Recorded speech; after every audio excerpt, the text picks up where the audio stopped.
Welcome to the Elevating La Cultura podcast, a space where I talk with Latinas who are passionate about what they do and are willing to share that passion with others to change the narrative, especially for the next generation. Each season is centered around different topics, but all with a Latina perspective. Welcome to Season 8, where we will talk all things corporate and higher education. I'm so excited to share these powerful stories. So vámonos, and let's get into it.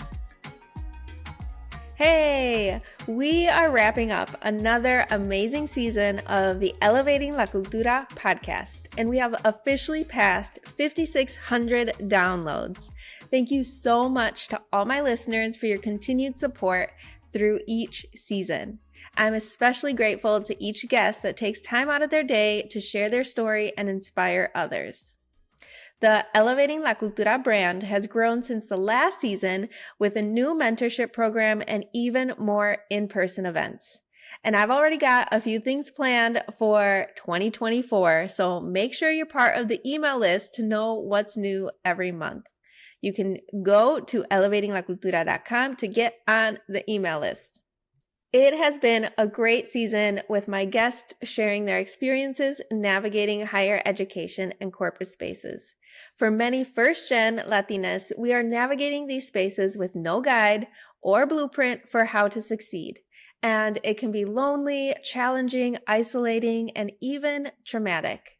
With the interviews this season, I wanted to bring visibility to these stories to help others who are navigating the space or will be navigating this space to see that they're not alone and that there are many offering help and support for those who need it.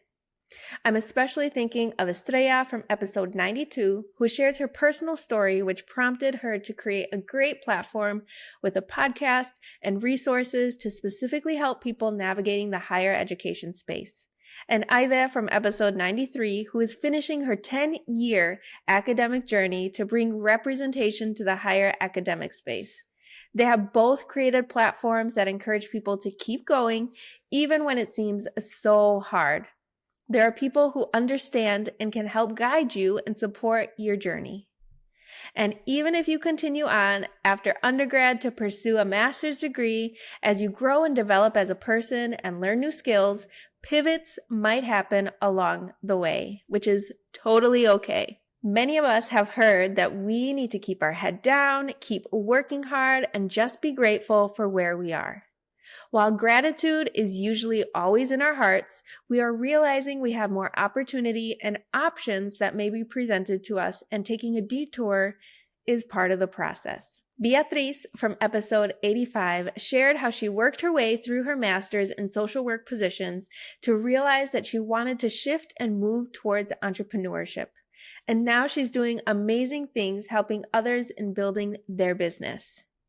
Erica from episode 87 also shares how she has embraced all of what life has thrown at her with purpose and a desire to incorporate her culture and her artistic side to all that she does.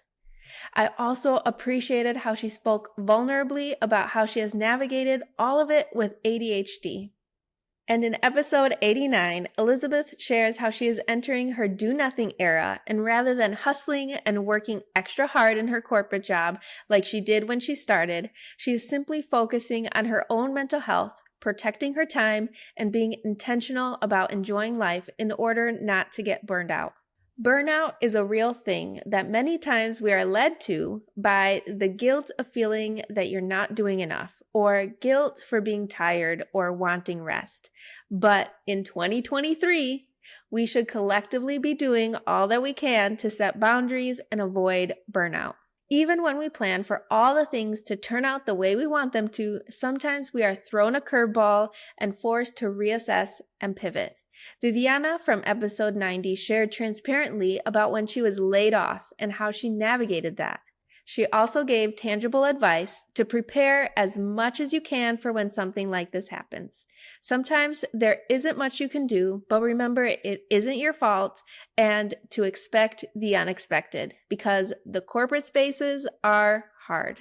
And when things don't go as planned, as Samantha from episode 91 shares about her time abroad, you can always take a lesson from each experience and help others prepare for similar experiences. Life is full of lessons, but I appreciate how Samantha has kept a positive spirit through it all.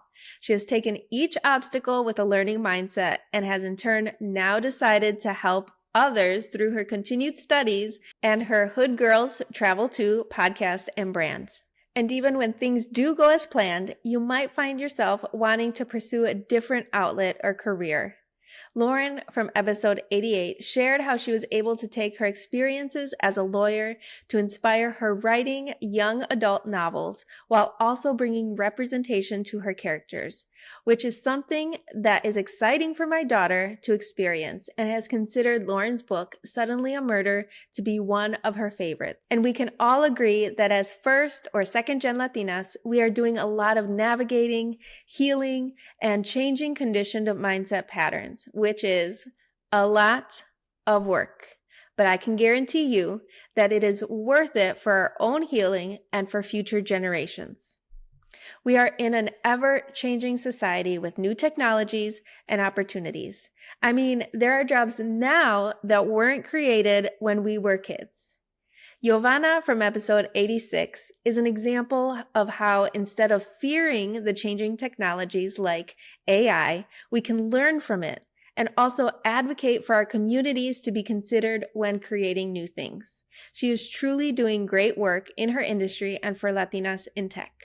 As I work and grow to share my own message of creating generational change, I've met amazing people this year, including Carmen Rosas from episode 95, who is purposeful in sharing her own vulnerable story in order to help other women take ownership of their own life and set themselves up securely to create generational wealth.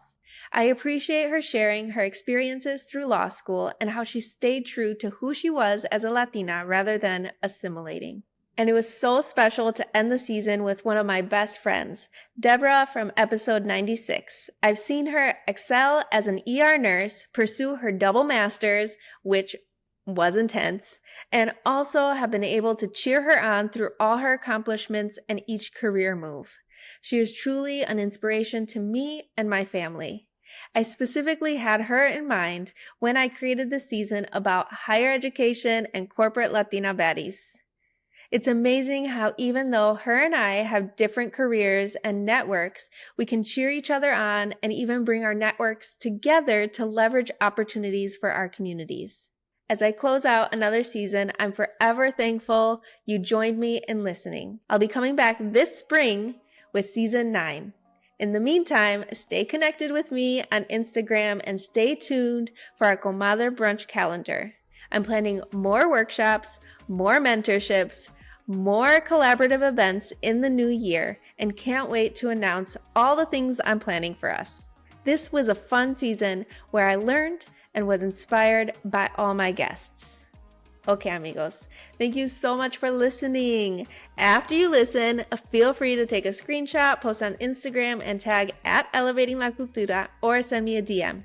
You can also comment on our YouTube video if you're watching online. I always like to hear from people and how they resonate with the stories that I share. So leave a review on Apple Podcasts so we can get more ears listening to these stories and we can continue elevating La Cultura. Enjoy the rest of the day, afternoon, evening, whenever you're listening. Y nos vemos pronto. Happy New Year, enjoy the holidays, and I'll see you in the new year. Bye.